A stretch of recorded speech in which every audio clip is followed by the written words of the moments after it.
آج 17ویں تراویح کے اندر ہم لوگوں نے 21واں پارہ سماعت کیا۔ 21ویں پارے کے اندر پہلے سورہ عنکبوت جو حصہ بچا تھا اس کو ہم لوگوں نے سماعت کیا، پھر اس کے بعد سورہ روم کو سماعت کیا، پھر سورہ سجدہ، اور اس کے بعد سورہ احزاب کا کچھ حصہ ہم لوگوں نے سماعت کیا۔ سورہ عنکبوت کے شروع میں اللہ تبارک و تعالیٰ نے قرآن مقدس کے نزول کے ساتھ ساتھ نماز کا تذکرہ فرمایا اور بتایا کہ نماز تمام بے حیائیوں اور بری باتوں سے روکتی ہے، اور اس کے بعد پھر اللہ تعالیٰ نے قرآن کے بہت سارے اوصاف اور بہت ساری خوبیوں کا تذکرہ فرمایا، اور پھر اس کے بعد کفار مکہ کے تعلق سے اللہ تعالیٰ نے ارشاد فرمایا کہ یہ عذاب میں ہمیشہ جلدی کرتے رہتے۔ معاملہ کیا ہوتا ہے، کفار مکہ یہ کہتے جب حضور صلی اللہ علیہ وسلم فرماتے تم لوگ اللہ کے عذاب سے ڈرو، تو لوگ بولتے یار ہم لوگ تو انکار کر رہے ہیں، معبودان باطل جیسے تمہارے حساب سے پوجا کر رہے ہیں، قرآن کو نہیں مانتے، تمہارے اوپر عذاب آنا چاہیے نا، آسمان پتھر گرنا چاہیے، یہ ہونا چاہیے، وہ ہونا چاہیے۔ تو اللہ تبارک و تعالیٰ فرماتا ہے محبوب یہ عذاب میں جلدی کر رہے ہیں، اور جہنم ان کو چاروں طرف سے گھیر کے رکھے ہے، مطلب یہ کہ مرنے کے بعد جہنم میں ان کو ہر حال میں جانا ہے۔ پھر اس کے بعد اللہ تبارک و تعالیٰ نے موت کا تذکرہ فرمایا کہ ہر نفس کو موت کا مزہ چکھنا ہے۔ حالانکہ اس سے اعتراض ہوتا ہے تو اس کا جواب بھی کئی بار بیان میں دیا جا چکا ہے کہ ہر نفس کو جب موت کا مزہ چکھنا ہے تو انبیاء کرام اور اولیاء کے بارے میں سنی کیسے کہتے ہیں وہ زندہ ہیں؟ تو اس کا جواب بخاری شریف کے اندر بھی موجود ہے۔ حضرت عمر رضی اللہ تعالی عنہ، حضرت ابو بکر صدیق رضی اللہ تعالی عنہ کے قول سے کہ موت کی 2 قسمیں، موت حسی، موت حقیقی۔ موت حسی انبیاء کرام کو بھی آتی ہے لیکن موت حقیقی نہیں آتی ہے۔ موت حسی جہاں 4 کام کرنے پڑے، نہلانا پڑے، کفن پہنانا پڑے، جنازے کی نماز پڑھنی پڑے اور قبر کا انتظام کرنا پڑے، یہ موت حسی کے لیے ضروری ہے۔ اور ایک موت قبر کے اندر آتی ہے، دنیا سے تعلق ختم ہو جاتا ہے، بدن سڑ جاتا ہے، گل جاتا ہے، ختم ہو جاتا ہے۔ تو انبیاء کرام کا دنیا سے تعلق بھی باقی ہے اور بدن بھی سلامت ہوتا ہے، اس لیے ان کے موت حقیقی نہیں آتی ہے۔ تو جہاں قرآن میں آیا ہر نفس کو موت کا مزہ چکھنا ہے تو وہاں موت حسی ہی مراد ہے، اور پھر حقیقی اللہ تعالیٰ جسے چاہے اسے عطا فرمائے۔ پھر اللہ تبارک و تعالیٰ نے موت کے بعد جو ہے نا جنت اور جہنم کا تذکرہ فرمایا، اور پھر اس کے بعد اللہ تبارک و تعالیٰ نے موت کے بعد، مرنے کے بعد دوبارہ زندہ ہونے کی ایک مثال بیان فرمائی ہے کہ جیسے سبزہ کیا ہے، ہرا بھرا رہتا ہے اور اس کے بعد خشک ہو جاتا ہے، پھر اللہ تبارک و تعالیٰ پانی کو جب آسمان سے اتارتا ہے تو پھر وہ ہریالی آ جاتی ہے، پھر سبزہ وہ اگ جاتا ہے۔ تو دوبارہ سبزہ اگانے والا، اس کو طاقت دینے والا اللہ تبارک و تعالیٰ ہے۔ تو ویسے ہی پہلی بار انسان کو پیدا کر کے موت کا مزہ دے کر کے پھر اس کے بعد دوبارہ زندہ کرنے والا بھی پروردگار عالم ہے۔ اور اس کے بعد پھر سورہ روم کا تذکرہ ہے۔ سورہ روم کے اندر اللہ تبارک و تعالیٰ نے، چونکہ روم کی حکومت بہت زبردست رہی، اب روم کی حکومت اتنی خطرناک رہی کہ اس کا چرچا ہوتا تھا۔ اس کے بعد دوسری حکومت تھی ایران کی، فارس کی، تو یہ دونوں حکومتوں کا بول بالا ہوتا تھا۔ تو حضور صلی اللہ علیہ وسلم جب فرماتے صحابہ کرام سے ایسا ہونے والا ہے، ویسا ہونے والا ہے، تو مکہ کے باشندے مذاق اڑاتے۔ تو اللہ تعالیٰ نے اپنے محبوب کی عظمت اور محبوب کی تائید میں سورہ روم کو نازل فرمایا، جس میں فرمایا بہت جلد ہی یہ روم کی حکومت مغلوب ہو جائے گی اور محبوب کے غلام جو ہے نا یہ غالب آ جائیں گے۔ اس کا تذکرہ اللہ تبارک و تعالیٰ نے اس کے اندر فرمایا۔ اور اللہ تعالیٰ کا وعدہ سچا ہے، لا یخلف اللہ وعدہ، اللہ تبارک و تعالیٰ اپنے وعدے کے خلاف کچھ بھی نہیں کرتا۔ پھر اس کے بعد اللہ تعالیٰ نے اپنے وعدے ہی پر قیامت کا تذکرہ فرمایا، اور اس کے بعد اللہ تعالیٰ نے مثال بھی دی کہ جیسے زندے کو موت میت سے نکالتا ہے اور میت کو اللہ تعالیٰ زندے سے نکالتا ہے۔ اس کی 2 مثالیں دی جاتی ہیں، جیسے انڈا مرغی سے نکالتا ہے اور مرغی انڈے سے نکالتا ہے۔ انڈا مردہ ہے اور اللہ تعالیٰ اس سے مرغی نکال دیتا ہے، اور مرغی زندہ ہے، انڈا مردہ، تو اللہ تبارک و تعالیٰ مرغی سے انڈا نکال دیتا ہے۔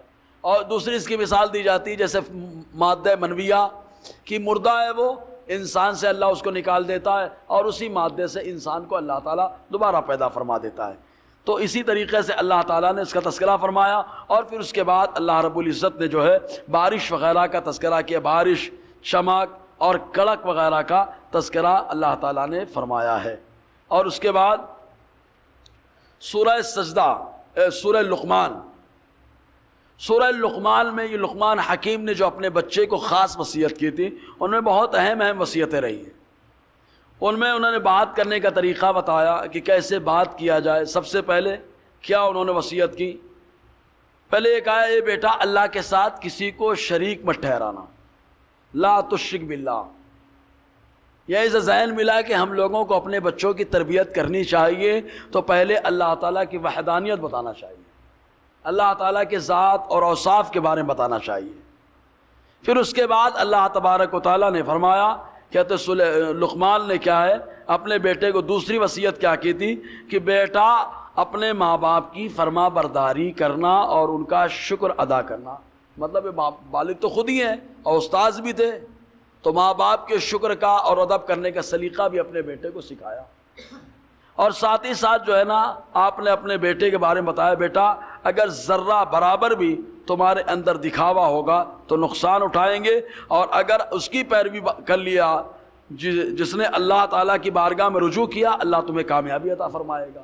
پھر اس کے بعد نماز قائم کرنے کا حکم دیا، اے بیٹا نماز قائم کرنا، بھلائی کا حکم دینا، برائی سے روکنا، صبر کرنا۔ اور اس کے بعد پھر بات کرنے کا طریقہ بتایا کہ بات کرنے میں اکثر کیا ہے اپنے چہرے کو لوگ اٹھلا کر کے استعمال کرتے ہیں، تو فرمایا کہ اپنے چہرے کا اٹھلا کر کے استعمال نہ کریں، یعنی گھمنڈ ظاہر نہ کریں، اور زمین میں جو ہے نا اکڑ کے نہ چلیں۔ یہ اکڑ کر لا تمشی فی الارض مرحا، اس پہ تھوڑی سی گفتگو کر دیں گے۔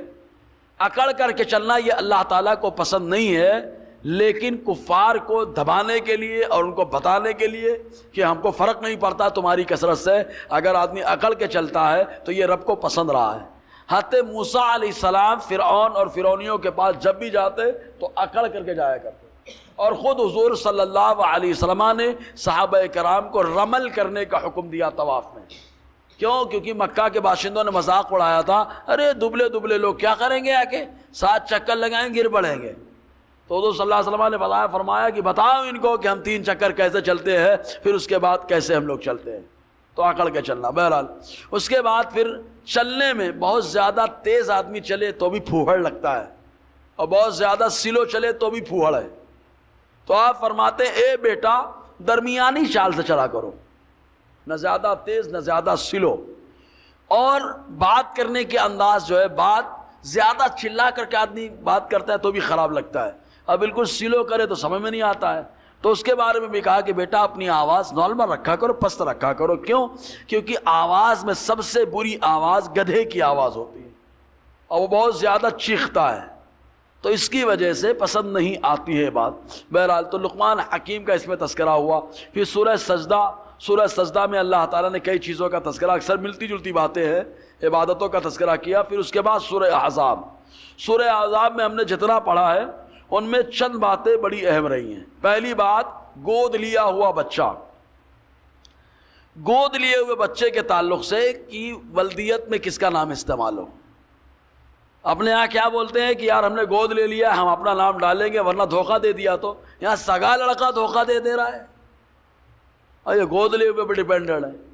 تو گود لیے ہوئے بچے کو اس کے والد کے نام سے ہی پکارا جائے گا۔ اللہ تعالیٰ فرماتا ہے ادعوہم لآبائہم، بچوں کو ان کے والد کے نام سے ہی پکارو۔ معاملہ کیا ہوا تھا؟ حضرت زید بن حارثہ، تو حضرت زید کو آقا علیہ السلام نے گود لے لیا تھا، ان کو کہا جاتا تھا زید بن محمد۔ اس کے بعد معاملہ کچھ ہونے والا تھا تو اللہ تعالیٰ نے وہاں منع فرمایا، محبوب ان کو ان کے والد کے نام سے حکم دو کہ پکارا جائے۔ تو حضور نے روکا اور کہا کہ زید کو ان کے والد کے نام سے پکارا جائے، زید بن حارثہ ان کو کہا جانے لگا۔ اس کے بعد اللہ تعالیٰ فرماتا ہے اگر ماں باپ کا نام معلوم نہ ہو، کیونکہ وہ قید ہو کر کے آئے، غلام بن کر کے آئے، کس نے خریدا تھا، کب خریدا تھا، کہاں سے لایا تھا، اگر آئے اور ایمان لے آئے تو وہ تمہارے دینی بھائی بن جائیں گے، وہ ایمان لے آئے تو تمہارے دینی بھائی بن جائیں گے۔ تو یہ ایک اہم مسئلہ۔ پھر دوسری آیت جس آیت سے آقا علیہ السلام کا ہر ایمان والوں کے لیے حاضر اور ناظر ہونا ثابت ہوتا ہے۔ یہ کیا ہے؟ آیت نمبر 6، اس میں دو پہلو ہیں۔ پہلا، النبی اولا بالمؤمنین من انفسہم، اولا مانے ہوتا ہے زیادہ قریب، تو مطلب کیا ہوا؟ نبی مومنوں سے ان کی جانوں سے بھی زیادہ قریب ہے۔ اب اللہ تعالیٰ فرما رہا ہے جانوں سے بھی زیادہ قریب ہے، تو اب اندازہ لگائیے کتنے قریب ہے، پھر یہیں سے اندازہ لگا لیں آپ۔ دوسری چیز، اللہ تعالیٰ نے حضور کی ازواج کے بارے میں فرمایا وَأَزْوَاجُهُ أُمَّهَاتُهُمْ، نبی کی جتنی زوجہ ہیں سب ایمان والوں کی مائیں ہیں۔ اس میں دونوں کا رد ہو رہا ہے، خارجی اور رافضی دونوں کا۔ خارجی کا رد کیسے؟ کیونکہ خارجی جو ہے حضور صلی اللہ علیہ وسلم کو بھائی مانے، تو بھائی کی بیوی ماں ہوتی نہیں، بھابھی ہوتی ہے، تو ان کا رد ہو رہا ہے کہ بھائی نہیں بول سکتے ہو تم، کیونکہ بھائی بولو گے تو بیویوں کو کیا بولو گے پھر۔ اور رافضیوں کا رد ایسے ہو رہا ہے کہ رافضی ماں عائشہ ماں حفصہ کی شان میں جان بوجھ کے گستاخیاں کرتے ہیں، تو اللہ تعالیٰ نے فرمایا حضور کی ازواج ہیں وہ، اور جو حضور کی ازواج ہیں وہ مومنوں کی مائیں ہیں، اور جو ماں ہیں تو بیٹا اپنی ماں کے شان میں گستاخی نہیں کرے گا، اور جب گستاخی کرے گا تو بیٹا نہیں ہے، اور بیٹا نہیں ہے تو ایمان والا نہیں ہے۔ تو ایک آیت میں دونوں کے لیے معاملہ کلیئر کر دیا گیا۔ اسی طریقے سے اللہ تعالیٰ نے اور کئی چیزوں کا اس میں تذکرہ فرمایا ہے۔ پھر خاص طور سے جس چیز کا تذکرہ ہے وہ آگے والی آیت میں چلے گی بات۔ کیا وہ ہے؟ وہ آیت کیا ہے کہ اہل بیت کون ہیں؟ تو آیت نمبر 28 جس کا آغاز ہوا ہے یہاں سے، آیت نمبر 28 سے لے کے 34 تک، ہم نے یہاں سے لے کے 30 تک پڑھا، جس میں اہل بیت کی خوبیاں بتائی گئی، اور اہل بیت میں اصل حضور کی ازواج مطہرات کا تذکرہ اللہ تعالیٰ نے قرآن فرمایا، اور کیا کیا خوبیاں ہیں وہ انشاءاللہ کل والے میں ضم کر لیں گے۔ اللہ تعالیٰ ہم سب کو فیضان قرآن برکات قرآن سے مالا مال فرمائے۔ الحمد